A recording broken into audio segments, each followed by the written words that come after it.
सबको जय मसीह की।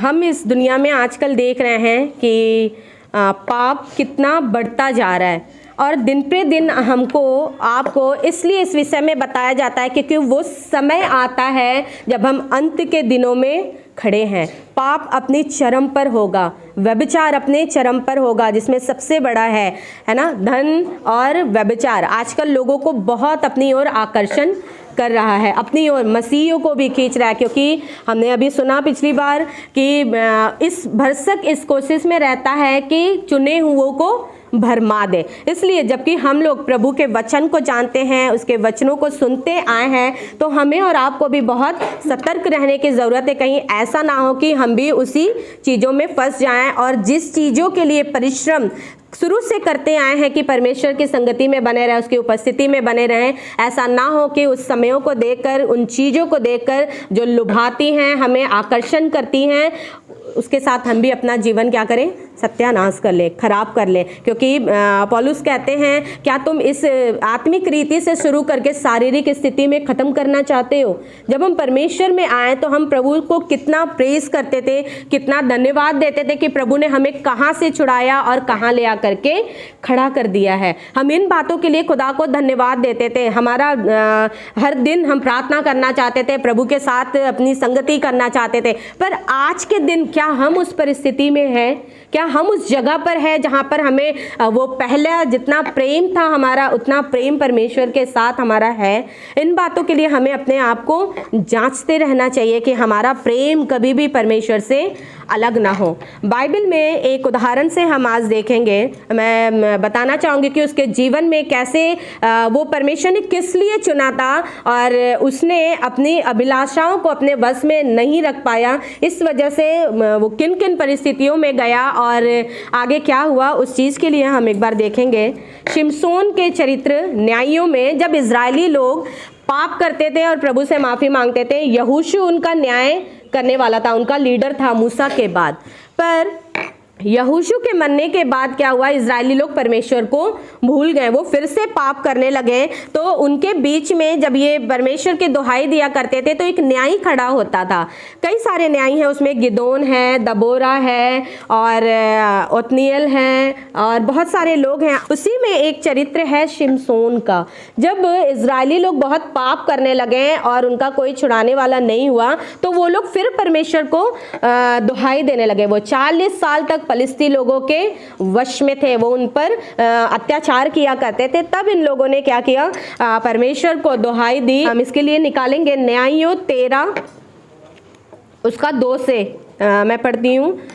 दानियों के कुल का सोरावासी मानोह नामक एक पुरुष था। उसकी पत्नी के बांझ होने के कारण उसको कोई भी पुत्र नहीं था। दान गोत्र का एक पुरुष था जिसका नाम था मानोह और उसकी पत्नी बांझ थी, इसलिए उसका कोई पुत्र नहीं था। लेकिन मैं पूरा ना पढ़ के आपको बीच बीच में पढ़ के और समझा के बता देती हूँ। एक दिन परमेश्वर के दूत ने उसकी मानोह की स्त्री को, पत्नी को स्वप्न दिया और स्वप्न देके दर्शन देके वो क्या बात करते हैं, हम यहाँ से पढ़ेंगे 4 से पढ़ेंगे, 13 का 4। इसलिए अब सावधान रहे, है ना। 3 से पढ़ देती हूँ मैं। इस स्त्री को यहोवा के दूत ने दर्शन देकर कहा, सुन, बांझ होने के कारण तेरा बच्चा नहीं है, परंतु अब तू गर्भवती होगी और तेरे बेटा होगा। इसलिए अब सावधान रहे कि ना तो तू दाख मधु या ना किसी भांति की मदिरा पिए और ना कोई अशुद्ध वस्तु खाए, क्योंकि तू गर्भवती होकर होगी और तेरे एक बेटा उत्पन्न होगा और उसके सिर पर छुरा ना फिरे, क्योंकि वह जन्म से ही परमेश्वर का नाज़ीर रहेगा और इजरायलियों को फलिस्तियों के हाथ से छुड़ाने में वही हाथ लगाएगा। वो जन्म से अपनी माँ के गर्भ में से क्या रहेगा, परमेश्वर का नाज़ीर रहेगा। आगे हम 7 पद में भी एक बार पढ़ेंगे इसको।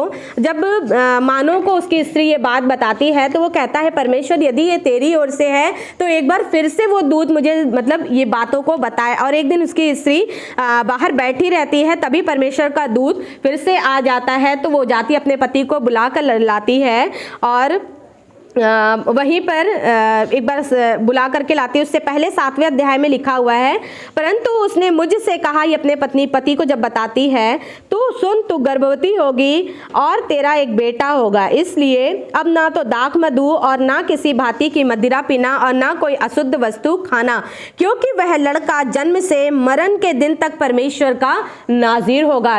इसका मतलब कि जन्म से, उसके गर्भ से लेकर के उसके मरने के दिन तक परमेश्वर उसके साथ रहेगा। ये परमेश्वर का, जब वो पैदा भी नहीं हुआ था तब प्रभु ने उसको क्या किया था, वादा दिया था उसकी माँ को कि जन्म के दिन से मरने के दिन तक वो परमेश्वर का नाज़ीर होगा। लेकिन सिमसोन, उसके जीवन में क्या हुआ, ऐसा क्या आया कि वो उस चीज़ों को खो दिया। आइए हम उसके लिए पढ़ेंगे इसका 24 अध्याय हैं, और उसका 24 में लिखा हुआ है, और उस स्त्री को एक बेटा उत्पन्न हुआ और उसने उसका नाम सिमसोन रखा, और वह बालक बढ़ता गया और यहोवा उसको आशीष देता रहा।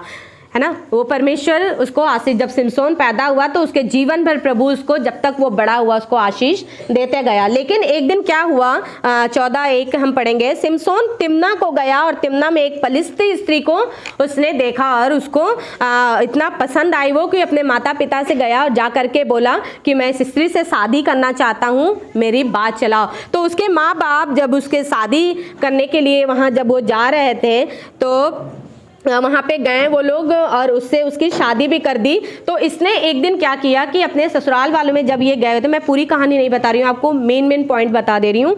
वहाँ पे जब ये गया तो बीच में कुछ इंसिडेंट हुआ था, उसको ले करके उसने क्या किया, उन लोगों से एक कहावत कही कि खाने वाले से खाना और बलवंत से मीठी वस्तु निकली। इससे पहले का अर्थ अगर कोई 3 दिन के भीतर बता दे, ऐसा करके उसने बोला। लेकिन वहाँ पे क्या हुआ, उस स्त्री, वहाँ के लोग बता नहीं पाए उसका भेद, इसलिए उसकी स्त्री जो कि एक फलिस्ती थी, क्योंकि फलिस्ती के ही बस में इजरायली लोग थे, इसलिए उन लोगों ने उसकी स्त्री को बोला कि तू अपने पति से पूछ। और वो जब अपने पति से पूछती है तो उसका पति पहले तो नहीं बताता, कहता अपने माँ बाप को भी नहीं बताया है तो तुम्हें कैसे बता दूं। लेकिन फिर भी उसे जब बता देता है वो, तो इसके कारण वो क्या होता है, वहाँ पे हार जाता है और शर्त के मुताबिक उसने जो कपड़े कहे थे वो उसे देने पड़ते हैं। लेकिन वो गुस्सा में आ जाता है, क्रोध के कारण क्या करता है, वो उस स्त्री को वहाँ पे छोड़ के अपने घर चला जाता है। और उसका पापा क्या करता है, उस स्त्री का ब्याह किसी और से करा देता है, उसके दोस्त से किसी, जिसके कारण जब सिमसोन जाता है अपनी पत्नी से मिलने के लिए और वो वहाँ नहीं मिलती तो गुस्सा होता है और उस पूरे नगर को, आप बाइबल में पढ़ेंगे तो वो क्या करता है, मतलब नाश कर देता है, उनके खेतियों को नाश कर देता है, जिसके कारण वो जा करके छुप जाता है। और जब फलिस्तियों को पता चलता है वो गुस्सा होते हैं तो वो दरारों में जा करके छुप जाता है और वहाँ से पकड़ने के लिए वो जब जाते हैं उसे पकड़ लेते हैं। तो वो उन लोगों को क्या करता है, उसमें से 1000 लोगों को करीब वो नाश कर देता है सिमसोन। हम इसके लिए एक बार पढ़ के बता देती हूँ मैं। आइए हम पढ़ेंगे इसमें 15 से। तब उसको गधे के एक जबड़े की नई हड्डी मिली और उसने हाथ बढ़ाकर उसे ले लिया और उसने 1000 पुरुषों को मार डाला। तब सिमसोन ने कहा, गधे के जबड़े की हड्डी से ढेर के ढेर लग गए, गधे के जबड़े की हड्डी ही से मैंने 1000 पुरुष को मार डाला। और उसने उन पुरुषों को ऐसा मार दिया जैसे कि, मतलब बहुत आसानी से उन पुरुषों को उसने मार दिया। क्यों? क्योंकि परमेश्वर का आत्मा उसमें समाया हुआ था। लेकिन वहाँ से वो क्या हुआ, फिर गाजा नगर को गया और वहाँ जब लोगों ने उस पर पकड़ने की कोशिश की तो वो वहाँ से भी भागा। और इसके बाद वो वहाँ पर एक सोरेक नामक एक जगह पे गया जहाँ पे वो एक स्त्री से मिला, दलीला से। पहले उसको कौन पसंद आई? तिम्ना नगर में एक स्त्री, फलिस्ती स्त्री पसंद आई, जिसके ऊपर वो मतलब उससे बस शादी करना चाहता था। उसने प्रभु की मर्जी या कुछ भी चीज़ों को नहीं जाना, शादी किया। और वहाँ पे क्या हुआ, उसके बाप और उस बेटी को जला दिया गया और वहाँ पे अच्छा नहीं हुआ। उसके बाद वो दलीला को गया और वहाँ पे भी उसको एक स्त्री पसंद आ गई। जब फलिस्ती लोगों ने देखा कि दलीला इसके मतलब इससे प्रीति रखता है, उसको पसंद करता है, तो फलिस्ती लोगों ने दलीला को बोला कि तू शिमशोन का बल का रहस्य पूछ, क्योंकि शिमशोन बहुत बलवान था।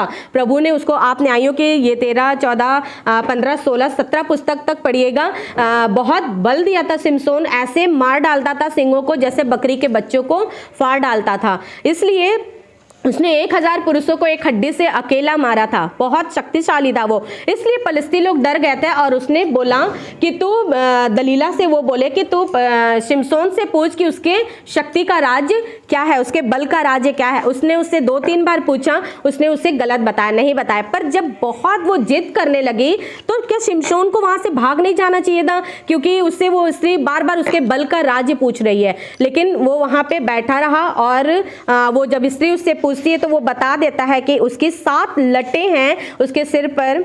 इसके लिए मैं आपको पढ़ देती हूँ 16 का 17, न्यायों 16 उसका 17 अध्याय। तब उसने अपने मन का सारा भेद खोलकर उससे कहा, मेरे सिर पर छुरा कभी नहीं फिरा है, क्योंकि मैं माँ के पेट से ही परमेश्वर का नाजीर हूँ। उसको पता है कि वो परमेश्वर का नाजीर है, लेकिन फिर भी वो वहाँ पे गलती करता है और कहता है, यदि मैं मूड़ा जाऊँ तो मेरा बल इतना घट जाएगा कि मैं साधारण मनुष्य के समान हो जाऊँगा। उसको पता है कि वो प्रभु का नाजीर है, लेकिन फिर भी वो वहाँ पर क्या कर रहा है, अपना भेद। उसे पता है कि वो फलिस्तियों की जगह पर है, एक फलिस्ती स्त्री के साथ में है, लेकिन फिर भी वो क्या करता है, अपने भेद, अपने बल का भेद उस स्त्री को बता देता है। और वहां पर क्या होता है, तब यह देखकर 18 से पढ़ रही हूँ, तब यह देख कर कि उसने अपने मन का सारा भेद मुझको कह दिया है, दलीला ने फलिस्तियों के सरदारों के पास जाकर कहला भेजा, अब की बार फिर आओ, क्योंकि उसने अपने मन का सारा भेद मुझे बता दिया है। तब फलिस्ती ने सरदार हाथ में रुपया लिए हुए उसके पास गए और उसने उसको अपने घुटनों पर सुला रखा था और एक मनुष्य बुलाकर उसके सिर की 7 लटें मुंडवा डाली और उसको दबाने लगी, और वह उसको दबाने लगी और वह निर्बल हो गया। तब उसने कहा, हे शिमशोन, फलिस्ती तेरी घात में है। तब वह उठकर चौंक कर यह सोचने लगा कि मैं पहले के समान बाहर जाकर झटकूंगा। वह तो न जानता था कि यहोवा उसके पास से चला गया है।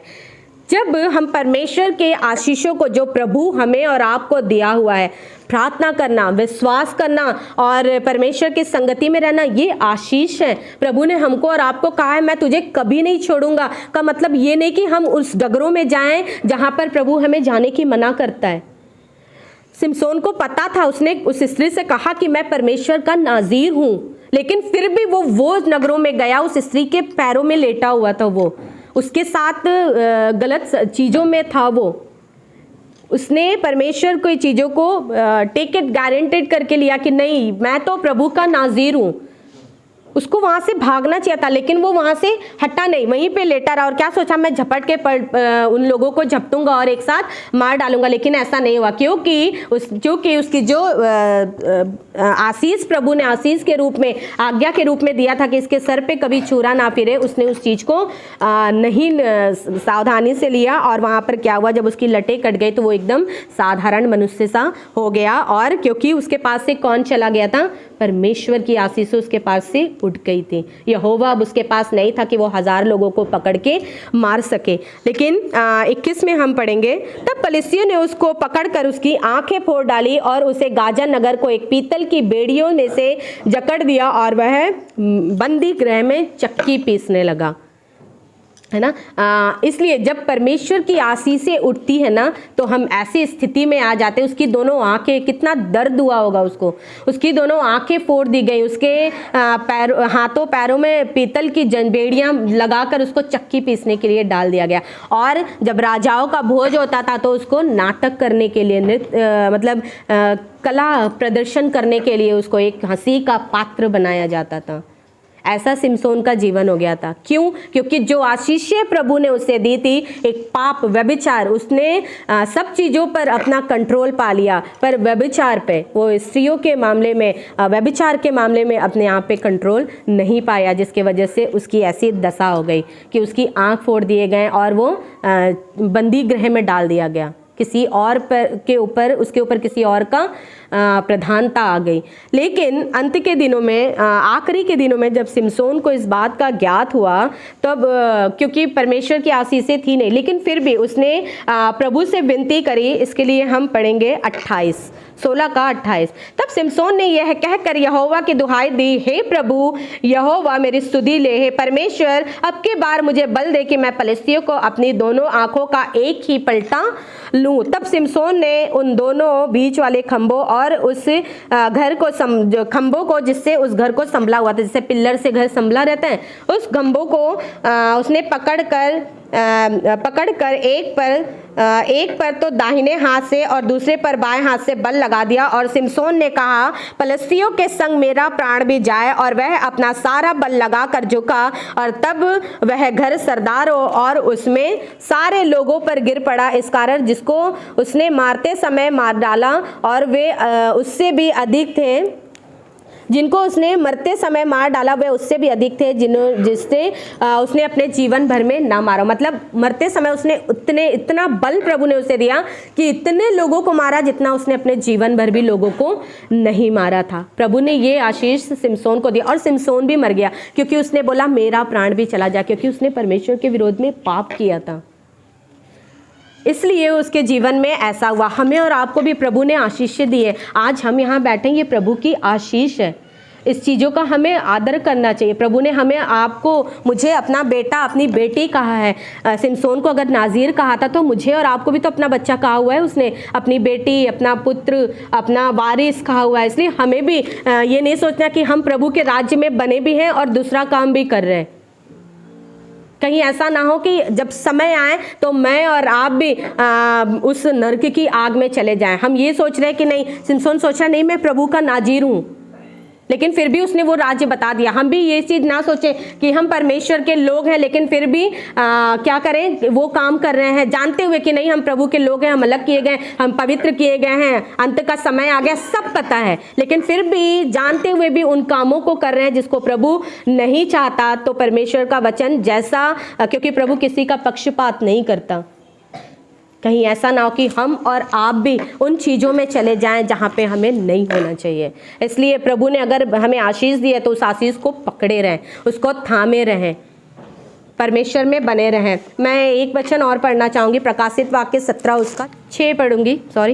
मैंने उस स्त्री को पवित्र लोगों का लहू और यीशु के गवाहों का लहू पीने से मतवाली देखा। उसे देखकर मैं चकित हो गया।